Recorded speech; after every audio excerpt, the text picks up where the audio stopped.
விசுவாசத்தினாலே நீதிமான்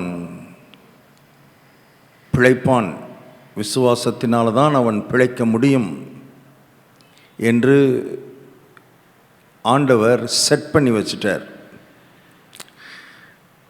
இப்போ இந்த உலகத்தில் பிழைக்கணும்னா, பிழைக்க விரும்புகிற மனிதன் அந்த விசுவாசத்தின் கோட்பாட்டை கற்றுக்கொண்டு இந்த விசுவாசத்திலே பிழைக்கிறவனாக இருக்க வேண்டும். விசுவாசத்தினுடைய விதிமுறைகளை கற்றுக்கொள்ள வேண்டும். ஏன்னா தேவன் கோட்பாடுகளின் தேவன். அவர் God is a God of principles. கடவுள் என்ன செய்வார்னு தெரியாது பிரதர், எப்போ என்ன செய்வார்னு தெரியாது. என்ன வேணாலும் செய்வார், எப்போ வேணாலும் எதை வேணாலும் செய்வார். நம்மளால் ஒன்றும் கண்டுபிடிக்க முடியாது. அவர் அறிவுக்கெல்லாம் அப்பாற்பட்டவர், எல்லாவற்றையும் கடந்து நிற்கிறவர். இப்படி நிறைய ஃபிலாசபிஸ், தத்துவம் பேசிட்டு அநேகர் இந்த உலகத்திலே அவர்களுக்கென்று வைத்திருக்கிற, தேவன் வைத்திருக்கிற உன்னதமான உசிதமான காரியங்களை அநேகர் இழந்து போயிடுறாங்க. தேவன் அவர் இஷ்டத்துக்கு ஏதோ ஒன்று செஞ்சுக்கிட்டு இருக்கிறது இல்லை. அவர் சில பிரின்சிபிள்ஸை இந்த உலகத்தில் செட் பண்ணி வைத்து, சில கோட்பாடுகளை இந்த உலகத்தில் நியமித்து, அந்த கோட்பாடுகளுக்கு தன்னை உட்படுத்தி கொண்டு ஒரு மனிதன் அந்த கோட்பாட்டை தன்னுடைய வாழ்க்கையில் பின்பற்றுவானானால், அதை கோட்பாட்டின்படி இயங்குவானானால், இப்படி தான் நடக்கும்னு, அந்த கோட்பாட்டுக்கு இப்படி தான் நடக்கும் அப்படின்னு கர்த்தர் செட் பண்ணி வைத்தது அப்படி தான் நடக்கும். ஒரு பந்தை தூக்கி கீழே போட்டால் கீழே தான் விழுன்னு செட் பண்ணிட்டார், அது அப்படி தான் நடக்கும், அது மாறவே மாறாது. அது மாதிரி விசுவாசத்தை கற்றுக்கொண்டு விசுவாசத்திலே நாம் வளரும் பொழுது, பிழைப்பு என்பது எந்த நாட்டைச் சேர்ந்தவர்களுக்கும் எந்த பின்னணியைச் சேர்ந்தவர்களுக்கும் எவருக்கும் அது கைகூடி வரக்கூடியதாய் இருக்கிறது. ஆகவே விசுவாசத்தின் பிரமாணத்தை இயேசு ஒரு வசனத்தில் ரொம்ப அழகாக, அவர் ஒரே வசனத்தில் பல காரியங்களை சொல்லிட்டு போயிருக்கிறார். அதை நாம் எடுத்து இந்த நாட்களில் இந்த விசுவாசத்திலே பிழைப்பதற்கு, விசுவாசத்தின் கோட்பாடுகளை நாம் அறிந்து கொள்வதற்கு நாம் அதை படித்து கொண்டிருக்கிறோம். மார்க் எழுதின சுவிசேஷம் 11ஆம் அதிகாரம் 23வது வசனத்தில், எவனாகிலும் இந்த மலையை பார்த்து பெயர்ந்து சமுத்திரத்தில் தள்ளுண்டு போ என்று சொல்லி தான் சொன்னபடியே நடக்கும் என்று தன் இருதயத்தில் சந்தேகப்படாமல் விசுவாசித்தால் அவன் சொன்னபடியே ஆகும் என்று மெய்யாகவே உங்களுக்கு சொல்லுகிறேன் என்று இயேசு தன் வாயால் பேசிய வார்த்தை. ஸோ அந்த வசனத்தை நாம் எடுத்து, அவர் சுருக்கமாக சொல்லிட்டு போயிட்டார். பட் அதற்குள் இருக்கிற பல கோட்பாடுகளை, பல பிரமாணங்களை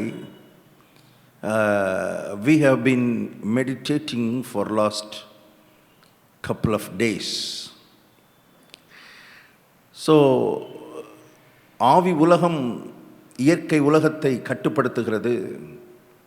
மனிதன் ஆவி உலகத்தைச் சேர்ந்தவன். ஆவி உலகத்தைச் சேர்ந்த மனிதன் இந்த இயற்கை உலகத்தை கட்டுப்படுத்த முடியும். எதை வைத்து கட்டுப்படுத்துகிறான்? வார்த்தையை வைத்து கட்டுப்படுத்துகிறார். அதனால தான் சொல்லி என்று சொல்லுகிறார். நீ பெயர்ந்து சமுத்திரத்திலே தள்ளுண்டு போ என்று சொல்லி என்று சொன்னார். அதுக்கப்புறம் இந்த மலைக்கு என்ன நடக்கணுன்றத உண்மையாக விரும்பணும், உள்ளத்தில் விரும்பணும். விருப்பம் விசுவாசத்தினுடைய ஆரம்ப புள்ளி. அது விரும்புகிறதோடு நிற்கக்கூடாது, விரும்புகிறதை வாயை திறந்து சொல்லணும். விரும்புகிறத சொல்லணும்னு நாம் பேசும் பொழுது அது கூடயே இன்னொன்னையும் சேர்த்து நாம் சொன்னோம். நாம் விரும்புகிறதை சொல்ல வேண்டும், விரும்பாததை வாயை திறந்து சொல்லவே கூடாது. நம்முடைய விருப்பங்கள் தேவனிடத்திலிருந்து, தேவனுடைய வார்த்தையிலிருந்து வர வேண்டும். அந்த விருப்பங்களை மட்டுமே நாம் பேச வேண்டும் அல்லது சொல்ல வேண்டும். நாம் விரும்பாத காரியத்தை வாய் திறந்து சொல்லவே கூடாது. ரொம்ப முக்கியமான ஒரு கோட்பாடு. அநேகருக்கு தெரியாது. ஆனால் அவங்க விரும்பாத பிரச்சனையை, விரும்பாத சூழ்நிலையை, தங்கள் எதை விரும்பலையோ அந்த காரியங்களை தான் வாயை திறந்து பேசிக்கிட்டே இருக்கிறாங்க. மற்றவங்ககிட்ட பேசுகிறாங்க, குடும்பத்தில் பேசுகிறாங்க, ஆண்டவர்கிட்ட வந்து ஜெபம் பண்ணணும்னு வந்தாலும் அதை தான் பேசிக்கிட்டு இருக்கிறாங்க. ஆண்டவரே அந்த பிரச்சனை, ஆண்டவரே இந்த பிரச்சனை, ஆண்டவரே ரொம்ப பெருசாக இருக்கு, ஆண்டவரே என்னால் முடியலை, ஆண்டவரே. இப்படி விரும்பாதது தான் ஜெபத்திலையும் பேசி கொண்டிருக்கிறார்கள். ஆகவே தான் அநேகருடைய ஜெபம் இவர்களுக்கு விரும்பாத காரியத்தை தொடரச் செய்து கொண்டிருக்கிறது. மாற்றம் இல்லையே, மாற்றம் இல்லையேன்னு இவங்க தத்தளிக்கிறார்கள். இவ்வளவு ஜெபம் பண்ணிட்டேனே, இவ்வளவு முழங்கால நின்று கண்ணை மூடி இவ்வளவு சொல்லிட்டேனே, ஆனால் மாற்றம் இல்லை. நீங்கள் என்ன சொன்னீங்கன்றது ரொம்ப முக்கியம். நீங்கள் முழங்கால நின்னீங்களா, முக்காடு போட்டிங்களா, கண்ணை மூடினீங்களா என்பவைகளை காட்டிலும் ஜெபத்தில் நீங்கள் எதை சொன்னீர்கள் என்பது ரொம்ப முக்கியம். நீங்கள் விரும்புகிறத சொன்னீங்களா, விரும்பாததையே திரும்ப திரும்ப திரும்ப திரும்ப திரும்ப சொல்லிக்கிட்டு இருக்கிறீங்களா?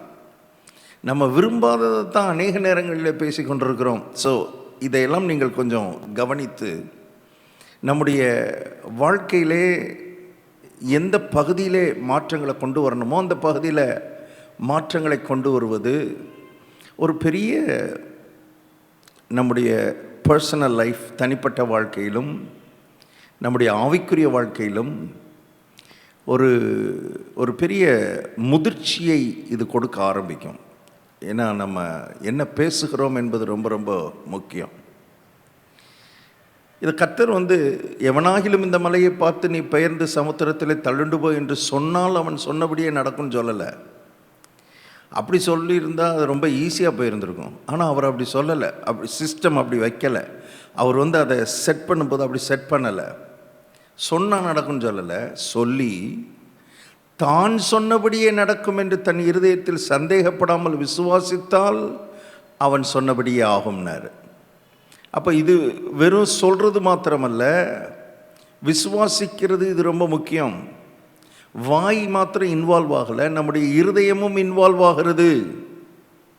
இருதயமும் வாயும் ஒரே நேர்கோட்டில் அலைன் ஆகணும், நேர்கோட்டில் வரணும்.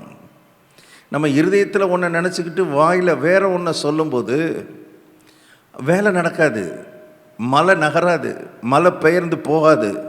மலை இருந்த இடத்துலே தான் இருக்கும், நீங்கள் சொல்கிறத சொல்லிக்கிட்டே இருப்பீங்க. ஆனால் இருதயம் விசுவாசிக்கிறது வேறு மாதிரி விசுவாசித்து கொண்டிருந்தால் மாற்றம் ஏற்படாது. பாருங்கள், நமக்கு வந்து மாற்றம் ஏற்படணும். ஜெபிக்கிறது முக்கியம் இல்லை, ஜெபத்தினால் மாற்றம் ஏற்பட வேண்டும். ஜெபத்தினால் ஒரு மாற்றம் உண்டாக வேண்டும், பதில் உண்டாகணும், பதில் கிடைக்கணும். அதற்கு இருதயத்திலே விசுவாசிப்பது ரொம்ப முக்கியம். என்ன விசுவாசிக்கணும்? முதல்ல சொல்லணும், சொல்லிட்டு நான் சொன்னபடியே நடக்கும்னு விசுவாசிக்கணும். இப்போ இது பிரச்சனை. கர்த்தர் சொன்னபடியே நடக்கும்னா அது ஈஸி விசுவாசிக்கிறது. ஊழியக்காரர் சொன்னபடியே நடக்கும்னு விசுவாசிக்கிறது ஈஸி. தீர்க்கதரிசி சொன்னபடியே நடக்கும்னு விசுவாசிக்கிறது ஈஸி. நான் சொன்னபடியே நடக்கும், நான்லாம் ஒரு ஆளா, அதை விசுவாசிக்கிறது மக்களுக்கு பெரிய கஷ்டமாக இருக்குது.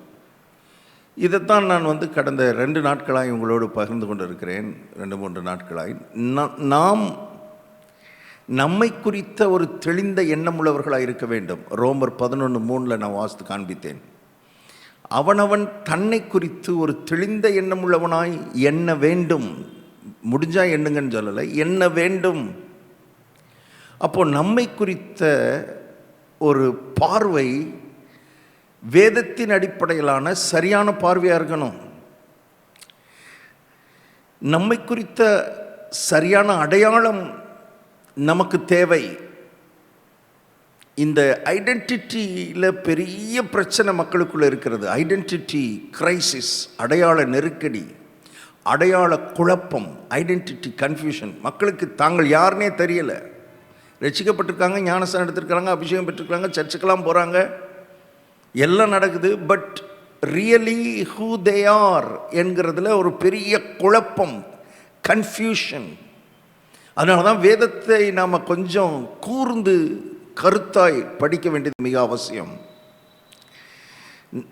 ஒரு 3 அடையாளங்கள் ரொம்ப முக்கியம் இந்த விசுவாசம் வர்றதுக்கு. நான் சொன்னபடியே நடக்கும் என்கிற விசுவாசம் நமக்குள்ளே வரணும்னா 3 அடையாளங்கள் முக்கியம்னு நான் சொன்னேன். அதில் முதலாவது அடையாளம், இந்த 3 அடையாளங்களை எங்கே இருந்து நம்ம எடுக்கிறோன்னா, ஆண்டவராக இயேசு ஞானஸ்நானம் பெற்று வெளியே வரும்பொழுது வானம் திறக்கப்பட்டு பிதா பேசினார் பாருங்க, அந்த ஸ்டேட்மெண்ட்லேருந்து இந்த 3 காரியங்களை நான் உங்களுக்கு சொல்லும்படி விரும்புகிறேன். முதலாவது, இவர் என்னுடைய நேச குமாரன். இவர் என்னுடைய நேச குமாரன். இவர் என்னுடைய நேச தாசன்னு சொல்லலை, அது பழைய ஏற்பாடு. இவர் என்னுடைய தாசன், அது பழைய ஏற்பாடு. புதிய ஏற்பாட்டை பொறுத்தளவில் இவர் என்னுடைய நேச குமாரன். இது தேவனே கொடுத்த அடையாளம். உங்களுக்கு சொல்கிறேன், மறுபடியும் நேற்று சொன்னதை மறுபடியும் சொல்கிறேன். அடையாளம் நம்ம ஏர்ன் பண்ணுறது இல்லை, அடையாளம் நாம் சம்பாதிப்பதல்ல, அடையாளம் நாம் தேவனிடத்திலிருந்து பெற்றுக்கொள்வது, ரிசீவ் பண்ணுவது. ஏன்னா தேவன் தான் இதை கொடுக்கிறார். ஆதாமுக்கும் ஏவாளுக்கும் தேவன் தான் அந்த அடையாளம், சாயல், தன் சாயலை கொடுத்தார். அதான் அடையாளம் அவங்களுக்கு. இயேசுக்கு பிதா தான் கொடுத்தார். இவர் என்னுடைய நேசகுமாரன் என்கிற அடையாளத்தை அவர் கொடுத்தார். நமக்கும் பிள்ளைகள் என்கிற அடையாளத்தை அவர் தான் கொடுத்திருக்கிறார். அவருடைய நாமத்தின் மேல் விசுவாசம் உள்ளவர்களாய் அவரை ஏற்றுக்கொண்டவர்கள் எத்தனை பேர்களோ அத்தனை பேர்களும் தேவனுடைய பிள்ளைகளாகும்படி அவர்களுக்கு அதிகாரம் கொடுத்தார். அவங்க அதிகாரத்தை போய் எடுக்கலை, அதிகாரத்தை சம்பாதிக்கலை, அவர் கொடுத்தார். ஸோ அவர் கொடுத்த அடையாளத்திலே வாழ்வது ரொம்ப முக்கியம். இப்போ இந்த அடையாளம் நமக்குள்ளே வந்துருச்சுன்னா, தான் சொன்னபடியே நடக்கும் என்று இருதயத்தில் விசுவாசிக்கிறது லகுவாயிடும். இயேசு அந்த விசுவாசத்திலே அவர் வாழ்ந்தது காரணம், இது ரொம்ப முக்கியம். தேவனுடைய குமாரன் என்கிற அடையாளத்திலே அவர் வாழ்ந்தார். அவர் என் பிதா, நான் அவருடைய குமாரன்.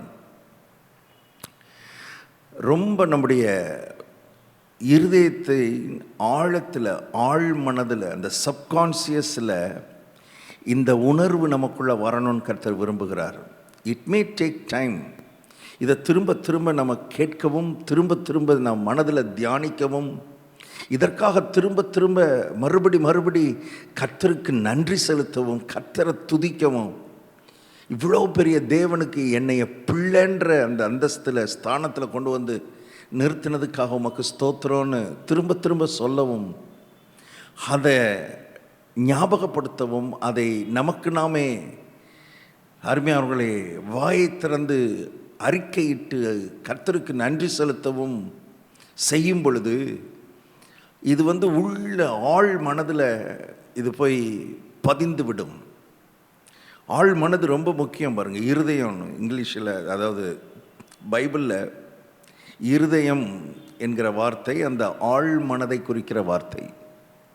அந்த இருதயத்தில் போய் இது உள்ள பதிஞ்சாதான், அந்த மார்க் 11:23 சொல்வது போல, தான் சொன்னபடியே நடக்கும் என்று தன் இருதயத்தில் சந்தேகப்படாமல் விசுவாசிக்க முடியும்.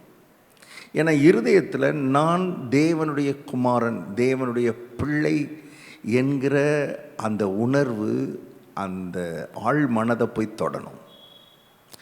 அதுக்கு காலமாகலாம். இதை திரும்ப திரும்ப திரும்ப திரும்ப நம்ம கேட்டு, இதை விசுவாசித்து நன்றி சொல்லி கர்த்தரை துதித்து அந்த உணர்வை பெருக்கி ஆவியானவர்கிட்ட கேட்கணும். ஆண்டவரே, என்னை அந்த உணர்வின் நிச்சயத்துக்குள்ளே என்னை கொண்டு வாங்க ஆண்டவரே.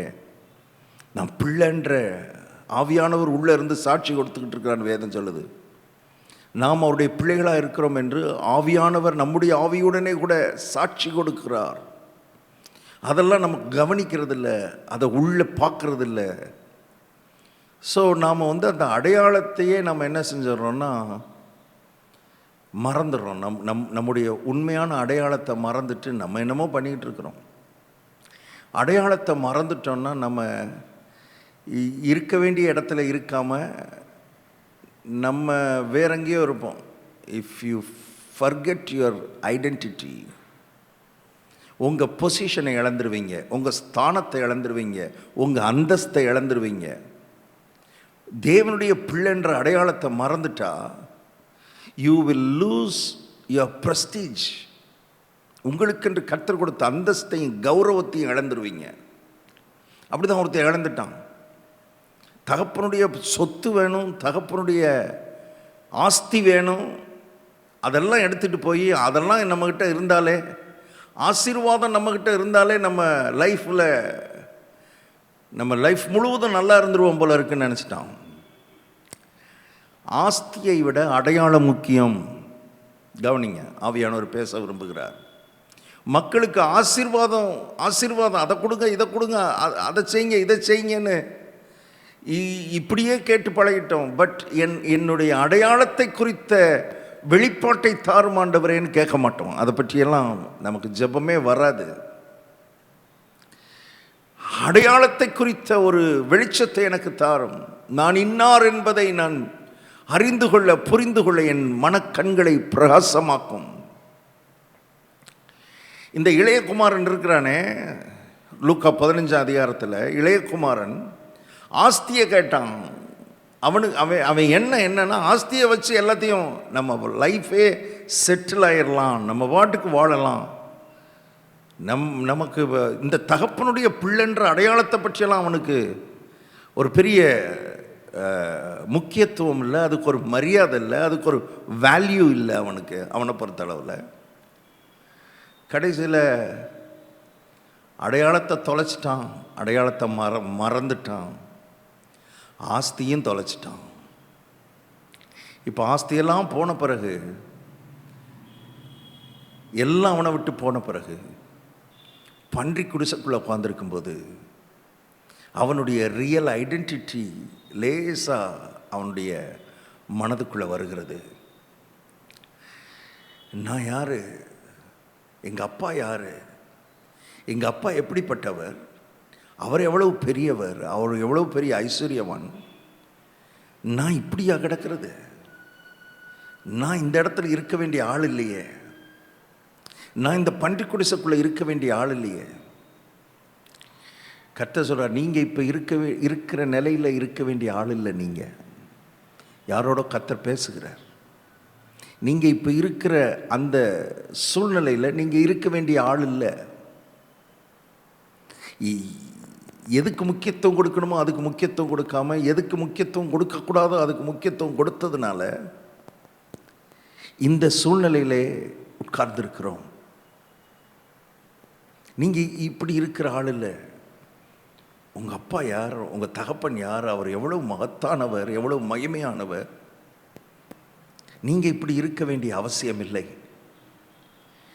இப்போ தான் அவனுக்கு லேசாக தட்டுது, பொறி தட்டுது மைண்டில். டக்குன்னு எந்திரிக்கிறான். இப்போது எங்கள் அப்பா கிட்ட போனாலாவது எனக்கு ஆசீர்வாதம் கிடைக்குமான்னு அவன் எதிர்பார்க்கல. இப்போ கவனிங்க, அவன் இதுக்கு முன்னால் அப்பா விட்டு போகும்போது ஆசீர்வாதத்துக்கு முக்கியத்துவம் கொடுத்தான். ஆனால் இப்போது நீங்கள் அதை வாசித்து பாருங்கள், லூக்கா 15 அதிகாரத்தில் உங்களுக்கு தெரியும்.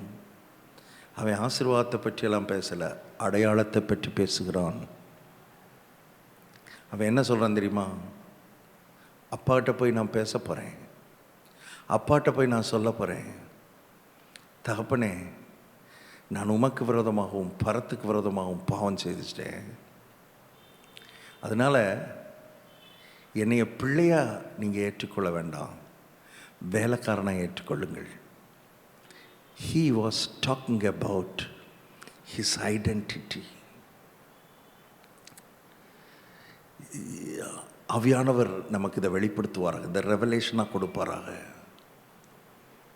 அவன் தகப்பனை விட்டு போகும்போது பிள்ளைன்ற எந்த ஒரு எதுவுமே இல்லை, மைண்ட்லேயே இல்லை. அப்பா யார், தாய் யார், இந்த அப்பாவுடைய குமாரன் நான் இப்படி போகலாமா, அதை பற்றியெல்லாம் அவனுக்கு எண்ணம் இல்லை. அவனுக்கு ஆஸ்தி முக்கியம், ஐஸ்வர்யம் முக்கியம். இது ஆசீர்வாதம் அப்பாக்கிட்டேயே இருக்குது. அப்பாக்கிட்ட அவர் ஐஸ்வர்யமுள்ள தகப்பன் என்று வேதம் சொல்லுகிறது. அவர் ஐஸ்வர்யம் உள்ளவர், ஆசீர்வாதம் உள்ளவர், ஒரு குறை இல்லை. ஆனால் ஆசீர்வாதத்துக்கு கொடுக்க வேண்டிய இடத்தை கொடுக்கணும், அடையாளத்துக்கு கொடுக்க வேண்டிய இடத்தை கொடுக்கணும். அடையாளத்தை குறித்த எந்த உணர்வும் இல்லாமல் ஆசீர்வாதத்தை கொடுங்க, ஆசீர்வாதத்தை கொடுங்க, அதை செய்யுங்க, இதை செய்யுங்க, அதை எனக்கு செய்யுங்க, இதை எனக்கு செய்யுங்க, இப்படியே கேட்டு ஆவிக்குரிய உலகம் பழகிவிட்டது. அதனால் இருக்க வேண்டிய இடத்துல இல்லாமல் இருக்கக்கூடாத இடத்தில் இருக்கக்கூடாத, இருக்க தேவையில்லாத நிலையில் மக்கள் வாழ்ந்து கொண்டிருக்கிறார்கள். மறுபடி சொல்கிறேன், நீங்கள் இருக்கிற இடம் நீங்கள் இருக்க வேண்டிய இடம் கிடையாது. நீங்கள் இப்போ இருக்கிற நிலை உங்களுக்குரிய நிலை அல்ல. உங்கள் நிலை வேற, உங்கள் நிலை உன்னதமானது. ஒரு சின்ன மாற்றம் உங்களுக்குள்ளே நிகழ்ந்தால் போதும், உங்கள் மைண்டில் நிகழ்ந்தால் போதும், நான் வானாதி வானங்கள் கொள்ளாத தேவாதி தேவனுடைய பிள்ளைன்ற ஒரு சின்ன ஒரு ரெவலேஷன். நான் இங்கே இருக்கிற ஆள் கிடையாது. இவன் அடையாளத்தை பற்றி பேசிட்டு போகிறான், அப்பா கிட்ட போகிறான், என்னைய வேலைக்காரனாக வச்சுக்கோங்கன்ட்டு போகிறான். அப்பா அதை காதலியே வாங்கலை. அப்பா சொல்கிறாரு, நீ என்னை விட்டு போன பொழுதும் நீ எனக்கு பிள்ளை தான். என்னை பொறுத்தளவில் நீ அங்கே போய் பாவம் செய்த பொழுதும் நீ எனக்கு பிள்ளை தான். பிள்ளைன்ற அந்த அடையாளம் மாறல. என்னை பொறுத்தளவில், உன்னை பொறுத்தளவில் நீ அதை மறந்துட்ட. உன்னை பொறுத்தளவில் அதை பற்றி சிந்திக்கலைன்னா இந்த விளைவுகள் கட்டாயம் நடக்கும். பன்றி குடிசைக்குள்ளே போக வேண்டிய தருணங்கள் கட்டாயம் வரும், மாற்றமே இல்லை. இப்போ தகப்பன் சொல்கிறாரு, நீ வேலைக்காரன் இல்லைப்பா, நீ எனக்கு பிள்ளை. பிள்ளைன்றதை வாயை திறந்து சொல்லாமல் சொல்கிறாரு, உயர்ந்த வஸ்திரத்தை கொண்டு வாருங்கள், மோதிரத்தை மாட்டுங்கள், பாதரட்சியை கொடுங்கள், கொளுத்த கன்றை அடியுங்கள். வேலைக்காரங்கிட்ட சொல்கிறாரு, என் குமாரன் மரித்தான், திரும்பவும் உயிர்த்தான். இவங்கிட்ட நீ என் பிள்ளைன்றது சொல்லலை, ஆனால் அனைத்து முத்தமிட்டு அதை காண்பித்தார். நீ இன்னும் என்னை பொறுத்தளவில் பிள்ளைதான்றதை காண்பித்தார். தூரமாக போன மாதிரி இருக்குதா? உங்கள் நிலை உங்களுக்கே தெரியுதா? இந்த நிலை என்னுடைய நிலை இல்லைன்றது உங்களுக்கு தெரியுதா? தகப்பன் உங்களுக்காக காத்து கொண்டே இருக்கிறார். உங்களுக்குள்ளே அந்த ரெவலேஷன் உண்டாகி நீங்கள் எழும்பி திரும்ப தகப்பனிடத்தில் வரணும்னு அவர் காத்து கொண்டிருக்கிறார். நீங்கள் பிள்ளை தான், ஆனால் பன்றி குடிசையிலேருந்து எழும்பி வரணும். நீங்கள் இருக்கிற பன்றி குடிசைக்குள்ளே உயர்ந்த வஸ்திரத்தை கொடுக்க மாட்டார், மோதிரத்தை போட மாட்டார், பாதரட்சியை போட மாட்டார். கவனிங்க, பிள்ளைதானா? பிள்ளைதான், அவரை பொறுத்தளவில் பிள்ளைதான். பட் பிள்ளை இருக்கிற இடத்த விட்டு திரும்பி எழும்பணும், புத்தி தெளியணும், அடையாளத்தை குறித்த வெளிப்பாடு உண்டாகணும். I am a child of God என்கிற இடத்துக்கு நீங்க வரணும். பாருங்க, அடையாளத்தை குறித்த முக்கியத்துவம் அவனுக்கு இல்லாததுனால அவன் அந்த பன்றி குடிசைக்குள்ளே போக வேண்டியதாயிடுச்சு. ஆனால் வீட்டுக்குள்ளேயே ஒருத்தன் இருக்கிறான் பாருங்க, அவனை பற்றியும் ஒரு வார்த்தை சொல்லிட்டு நான் முடிக்கிறேன். இவன் அப்பா கூடயே இருக்கிறான், வீட்டுக்குள்ளேயே இருக்கிறான். ஆனால் இவன் ரியல் அடையாளத்தை விட்டுட்டு வேற அடையாளத்திலே வாழ்ந்து கொண்டிருக்கிறான். இவன் வாழ்கிற அடையாளமே வேற அடையாளத்தில் வாழ்கிறான். இருக்கிறது அப்பா வீடு, ஆனால் இவனுக்கு இருக்கிற அடையாளம் என்ன தெரியுமா? நான் வேலைக்காரன். இவனுடைய மைண்ட் செட்டெல்லாம் நான் வேலைக்காரன்ற இடத்துல தான் இருக்கிறான். அதனால கரெக்டாக கற்பனையை மீறாமல் செஞ்சான். கவனிங்க, கற்பனையை மீறலை, கரெக்டாக வேலை செஞ்சான். ஒரு சொல்லு தவறலை, நூல் மாறாமல் கரெக்டாக பண்ணிட்டேன். காலையில் எழுந்திரிச்சேன், இதெல்லாம் பண்ணிட்டேன், அதை பண்ணிட்டேன், இதை பண்ணிட்டேன், அப்படி பண்ணிட்டேன், இப்படி பண்ணிட்டேன், அதை செஞ்சுட்டேன், இதை செஞ்சுட்டேன். பெர்ஃபார்மன்ஸ். வேலைக்காரர்களுக்கு இருக்கிற பெர்ஃபார்மன்ஸ் மோடு தான் இவனுக்கு இருந்ததே தவிர, பெர்ஃபார்மன்ஸ் மைண்ட் செட் தான் இவனுக்கு இருந்ததே தவிர, வேலைக்காரன் என்கிற அடையாளம், அதான் கவனிங்க, இவன் வேலைக்காரன் என்கிற அடையாளம், பிள்ளைன்ற அடையாளத்துக்குள்ள வரல இவன். அதனால அந்த பகுதியை நீங்கள் வாசித்து பார்த்தீங்கன்னா, இந்த மூத்த குமாரன் ஒரு தடவை கூட தகப்பனேன்னு வாயை திறந்து சொல்லவே இல்லை. அவர் இவனை மகனேன்றாரு, இவன் சொல்ல மாட்டேங்கிறான். ஏன்னா இவனுக்கு உள்ள முழுவதும் சப்கான்சியஸில் வேலைக்காரன் என்பது தான் இருக்குது. இதில் சிக்கல் என்னன்னா, உள்ளே இருந்தும் ஒரு ஆட்டுக்குட்டி கூட கிடைக்கல, ஒரு ஆட்டுக்குட்டி கூட கிடைக்கல. த ஐடென்டிட்டி என்பது எவ்வளோ முக்கியம் பாருங்க. இவன் உள்ளே இருந்துக்கிட்டே, அப்பா கூட இருந்துக்கிட்டே வேலைக்காரன் என்ற அடையாளத்தில் வாழ்ந்து கொண்டிருக்கிறான், அடிமை மாதிரி வாழ்ந்து கொண்டிருக்கிறான். ஒரு ஆட்டுக்குட்டி கூட கிடைக்காம வருஷக்கணக்காக உழைக்கிறான், ஒன்றுமே கிடைக்கல. இவனுக்கு ஆட்டுக்குட்டி கிடைக்குமா கிடைக்காதா, இன்னைக்கு கிடைக்குமா நாளைக்கு கிடைக்குமா, இன்னைக்காவது கொடுத்துருவாரா நாளைக்காவது கொடுத்துருவாரான்னு, அது அடிமையினுடைய எண்ணம், வேலைக்காரனுடைய எண்ணம். பிள்ளை அப்படி இல்லை. பிள்ளை போய் ஆட்டுக்குட்டியை எடுத்து சாப்பிட்ற இடத்துல கர்த்தர் வைத்திருந்தார். அடையாளம் மாறினது, அடையாளம் வேறு அடையாளத்தில் அவன் வாழ்ந்தபடியினால் எதுவுமே இல்லாமல் வாழ்ந்து கொண்டிருந்தான். ஆயிரக்கணக்கான லட்சக்கணக்கான தேவனுடைய பிள்ளைகள் இந்த இடத்துல வாழ்ந்து கொண்டிருக்கிறார்கள். அவங்களுக்கு கற்பனையை சரியாக பண்ணிட்டோமா, அதை சரியாக பண்ணிட்டோமா, இதை சரியாக பண்ணிட்டோமா, இதை கரெக்டாக பண்ணிட்டோமா, இன்றைக்கி 1 மணி நேரம் கரெக்டாக ஜெபம் பண்ணிட்டோமா, பாருங்கள், வெள்ளிக்கிழமை கரெக்டாக உபவாசம் இருந்துட்டோமா, கரெக்டாக தசமபாகம் கொடுத்துட்டோமா, கரெக்டாக காலையில் எந்திரிச்சிட்டோமா. இதெல்லாம் தப்புன்னு சொல்லலை. பட் இதையெல்லாம் ஒரு பெர்ஃபார்மன்ஸாக செஞ்சாகணுமேன்ற கடமைக்காக செஞ்சுக்கிட்டு இருந்தோம்னா நம்முடைய அடையாளம் மாற்றப்பட்டு இருக்கிறது. பிள்ளைன்ற அடையாளத்தில் இருக்கிறவர்கள் இதில் கவனம் செலுத்த மாட்டாங்க, உறவுக்கு கவனம் செலுத்துவார்கள். அதனால தான் வேதம் சொல்லுகிறது ரோமரில், திரும்பவும் பயப்படுகிறதற்கு அடிமைத்தனத்தின் ஆவியை பெறாமல் அப்பா பிதாவே என்று கூப்பிட பண்ணுகிற புத்திர சுவிகாரத்தின் ஆவியை பெற்றீர்களே. இந்த பிள்ளைன்ற அடையாளத்தில் வாழுகிறவர்கள் கரெக்டாக 1 மணி நேரம் இல்லை, இவங்களை அறியாமலே 1.5 மணி நேரம் 2 மணி நேரம் அவங்க பாட்டுக்கு அப்பாவோட நேரத்தை செலவழிச்சுக்கிட்டு இருப்பாங்க. நேரம் போகிறதே தெரியாமல் அப்பாவோட பேசிக்கிட்டு இருப்பாங்க. ஏன்னா பிள்ளையும் அப்பாவும் பேசுகிற விதத்தில் பேசிக்கிட்டே இருப்பாங்க. இதுதான் டிஃப்ரென்ஸு.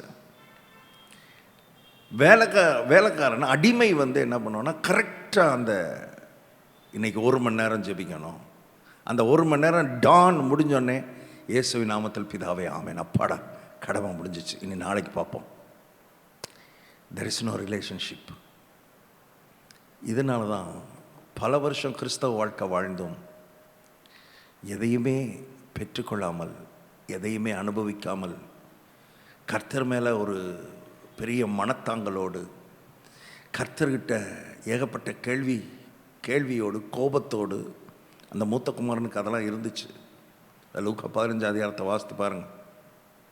எனக்கு ஒன்றும் கொடுக்காம இவன் நேற்று வந்தவனுக்கு கொடுத்துக்கிட்டு இருக்கிறாரே, அவனை பார்த்து பொறாமல், ஆசீர்வதிக்கப்படுகிற ஆளுகளை பார்த்து பொறாமல், கர்த்தரை பார்த்து கோபம், தகப்பனை பார்த்து வெறுப்பு, இதெல்லாம் ஆவிக்குரியோட மக்களிடத்தில் அப்படி பரவி கிடக்கிறது.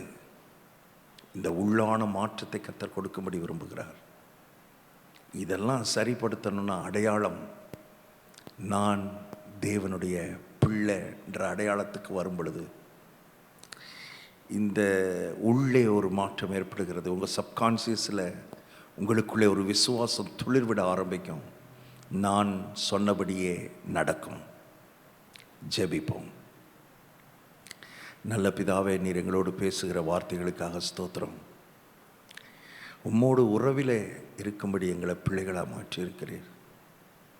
அந்த பிள்ளை என்ற இடத்துல இருந்து நாங்கள் வேலைகளை செய்ய, பிள்ளை என்கிற அடையாளத்தில் இருந்து கொண்டு ஆண்டவரை பரிசுத்தமாய் வாழ, பிள்ளை என்கிற அடையாளத்தில் இருந்து கொண்டு உம்மோடு ஐக்கியப்பட, உறவாட இந்த நாளில் எங்களை அர்ப்பணிக்கிறோம். எல்லாருக்குள்ளேயும் இதை குறித்த ஒரு தெளிவை கட்டளையிடும், ஒரு தெளிவை கட்டளையிடும். வேலைக்காரர் இல்லை,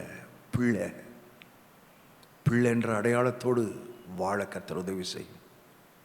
அடையாளத்தை மறந்தவர்கள், அடையாளத்தை மாற்றினவர்கள், இளைய குமாரனைப் போல அடையாளத்தை மறந்தவர்களும், மூத்த குமாரனைப் போல அடையாளத்தை மாற்றினவர்களும் கர்த்தாவே இந்த நாளிலே இந்த வார்த்தையின் மூலமாய் சரியான அடையாளத்துக்குள்ளே வரட்டும்.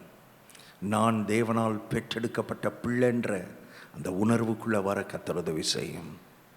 தொடர்ந்து எங்களோடு கூட இடைப்படும். இயேசு கிறிஸ்துவின் நாமத்தில் ஜெபிக்கிறோம் பிதாவே. ஆமேன், ஆமேன். God bless you. கர்த்தர் உங்களை ஆசீர்வதிப்பார்.